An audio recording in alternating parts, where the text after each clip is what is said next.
l'arrogance politique et religieuse, dit-il. Il appelle à ce que Jérusalem-Est, dont il veut qu'elle soit la capitale, bien entendu, d'un État palestinien souverain, soit ouverte aux trois religions, avec respect mutuel.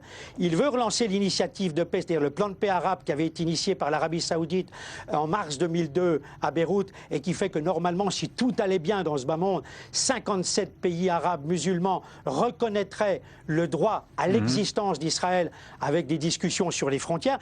Et puis il y a le discours privé qu'il a eu. Alors c'est là que vous entendrez sans doute un peu plus tard dans votre session d'information ce que m'ont dit les ambassadeurs, les 3 des 4 que j'ai vus, c'est-à-dire Danishek, Yehuda Lankri et Eli Barnavi, qui m'ont dit en privé qu'ils avaient rencontré longuement Mahmoud Abbas, qu'il leur avait dit qu'il était prêt à un discours très dur à l'ONU, mais qu'il est prêt, s'il le faut, s'il a des signaux positifs d'ici une semaine, qu'il est prêt à l'amender avant de le prononcer devant l'Assemblée générale des Nations Unies.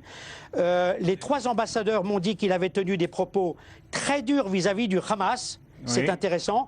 On a le sentiment qu'il veut s'en dégager, qu'il veut être l'homme qui fera la paix avec Israël et qu'il était prêt à recevoir très prochainement, quand il le souhaitait, à Ramallah, le Premier ministre israélien Benjamin Netanyahou. Et bon, Christian Mallard, un mot peut-être de Anne Hidalgo qui a reçu Mahmoud Abbas à l'hôtel de ville, à la mairie de Paris. Donc quelques semaines après cette polémique autour de Tel Aviv-Plage, est-ce que Anne Hidalgo tient finalement à se faire bien voir de tous les côtés, peut-être à calmer son aile gauche à Paris et au sein peut-être du PS? Oui, je pense qu'Anne Hidalgo a mis de l'eau dans son vin. Les 2 phrases que j'ai reconnues d'elle, elle a reconnu que la paix est une équation complexe qui était difficile à résoudre, mais que c'était une nécessité absolue pour Israël et pour les Palestiniens, avec 2 États côte à côte. Donc ce qui avait déjà été dit et redit par François Hollande et les anciens présidents de la République. Mais j'ai eu le sentiment aujourd'hui qu'il y avait une volonté d'apaisement allant dans le sens, en effet, souhaité. Et les quelques phrases que j'ai pu avoir de Mahmoud Abbas allaient vraiment dans un sens pacifique. Bah bon, c'est peut-être pas nouveau, parce que combien de fois il a dit des phrases allant dans le sens de la paix, puis après, le Hamas, par derrière, faisait qu'il n'était pas maître de ses décisions. Donc, encore une fois de plus. Mais enfin, ce qui était intéressant, c'est le discours officiel et ce qu'il a dit en privé. Aux 3 ambassadeurs, aux 4 ambassadeurs israéliens qu'il a rencontrés à Paris. On y reviendra. Christian Mallard, vous restez avec nous et je me tourne maintenant vers Ali Waken, notre spécialiste du monde arabo-musulman sur 24 News. Ali, Mahmoud Abbas qui reçoit une distinction pour ses efforts en faveur de la paix. Est-ce que vous avez le sentiment aujourd'hui que Mahmoud Abbas envisage sérieusement un retour à la table des négociations de paix, ou alors qu'il a mis toutes ses cartouches du côté de la politique unilatérale, des démarches unilatérales auprès des Nations Unies notamment? Non, absolument pas. Même les cartouches employées dans la démarche unilatérale avaient pour but de retourner à la table de négociation. Les Palestiniens, à leur tête, Mahmoud Abbas, n'avaient pas d'illusion que Israël et ses alliés, notamment les États-Unis, allaient laisser les Palestiniens aller jusqu'au bout dans leur démarche unilatérale. Pour compléter ce que vient de dire Christian Mallard, c'est tout à fait exact. Mahmoud Abbas a averti, a menacé que son discours aura l'effet d'une bombe. Comme Mahmoud Abbas n'est pas l'homme de la violence, il a construit sa carrière politique sur l'anti-violence. Cette bombe a un seul rôle, d'être désamorcée par les intermédiaires internationaux. La France qui a mené jusqu'il y a quelques mois une initiative internationale. Le but qu'elle a délaissé, qu'elle a délaissé et que Mahmoud Abbas et son équipe veulent que la France ou le quartet ou la communauté internationale reprennent cette initiative, voire définir un délai de temps très clair, un emploi de temps très clair pour la fin des négociations, non pas pour le début de la négociation, mais la fin des négociations entre Israël et les Palestiniens.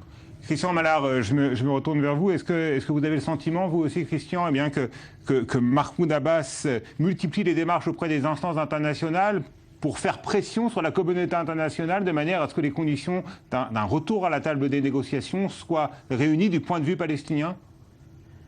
Oui, complètement. Je suis tout à fait d'accord et votre question est tout à fait judicieuse. C'est exactement ça. On a le sentiment, quand vous lui posez des questions sur « Mais alors, est-ce qu'un jour on aura quand même une paix, qu'il y aura une volonté, courage politique autour d'une table au rendez-vous ?» Il vous répond oui. Il vous dit « Should be, yes, it's necessary ». Bon, on a compris. C'est nécessaire, il faut arriver dans ce sens-là. Donc, on a le sentiment aujourd'hui qu'il veut que la communauté internationale, et François Hollande, qui va voir demain à 13h, heure de Tel Aviv, soient des acteurs pour l'aider à être l'homme de la paix. Et encore une fois, le Hamas, pour lui, il a eu des mots très durs, d'après ce que m'ont dit les ambassadeurs, et vous pourrez les entendre un peu plus tard dans la soirée. Il a eu des mots très durs vis-à-vis du Hamas. Donc on a le sentiment aujourd'hui qu'il joue un peu, je dirais pas sa dernière carte, parce qu'il n'y a jamais de dernière carte au Moyen-Orient, mais qu'il joue quand même une carte majeure, et qu'avant le discours qu'il doit prononcer devant l'Assemblée générale des Nations Unies dans les 7 ou 6 jours qui viennent. Vu son âge, c'est possible que c'est sa dernière carte. Un, mais deux... Ça veut dire que devant l'Assemblée générale des Nations Unies, eh bien, Abbas pourrait annoncer son départ de la vie politique, qu'il renonce à ses fonctions de président de l'autorité palestinienne? Non, je ne pense pas. La seule chose que Mahmoud Abbas peut déposer face à la communauté internationale, c'est prenez l'État palestinien, c'est un État, le premier et le seul État sous occupation dans le monde actuel, et c'est maintenant à Israël et à la communauté internationale de gérer la vie de 4,5 millions de Palestiniens. Maintenant, Mahmoud Abbas, il va à l'Assemblée générale quand on voit sa lutte très dur contre le Hamas. Le fait qu'on a vu il y a 2-3 jours comment est-ce que les policiers palestiniens ont réagi pour essayer d'éviter que des jeunes Palestiniens arrivent au point de confrontation avec les Israéliens. Donc d'un côté, Mahmoud Abbas, il lance des propos très durs contre Israël, mais de l'autre côté, il lance une campagne très concrète sur le terrain contre le Hamas et contre toute possibilité. À propos des déclarations très dures sur Israël, on ne peut pas passer sous silence ces récentes déclarations sur les Juifs qui souilleraient l'esplanade des mosquées. Là, c'est un appel du pied aux islamistes les plus radicaux. Je ne pense pas que c'est un appel aux islamistes. Les ennemis les plus durs de Mahmoud Abbas, c'est les islamistes. Justement, ils combattent sur leur propre terrain, on a l'impression un petit peu, non? Oui, mais quand ça vient au monde du Temple, quand ça vient aux mosquées d'Al-Aqsa, on laisse très peu de champ de manœuvre à Mahmoud Abbas. Il est obligé d'employer cette rhétorique. D'accord. Christian Mallard, à propos justement de ces tensions autour de la vieille ville de Jérusalem, du mont du Temple ou esplanade des mosquées, et de ces propos-là que je viens de citer sur les Juifs qui souilleraient de leurs pieds l'esplanade, est-ce que Mahmoud Abbas est prêt à revenir en arrière sur des propos qui n'incitent pas à l'optimisme, encore une fois, quant à un retour à d'éventuels pourparlers?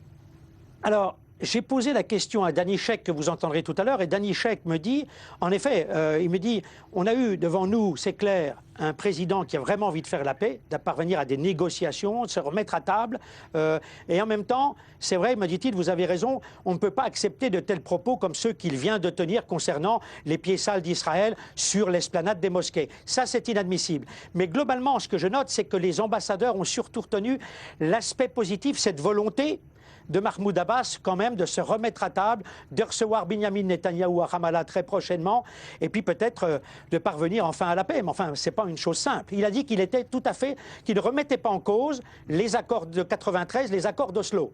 Donc je crois que c'est quand même important de le dire. Christian Mallard, depuis Paris, merci beaucoup d'avoir répondu à nos questions. Merci, à très bientôt. Ali Waked, Binyamin Netanyahou a dit récemment qu'il était prêt à aller à Ramallah et à reprendre les discussions de paix avec les Palestiniens sans aucune condition préalable. Et Mahmoud Abbas, comme vient de nous le rappeler Christian Mallard, se dit lui aussi disposé à reprendre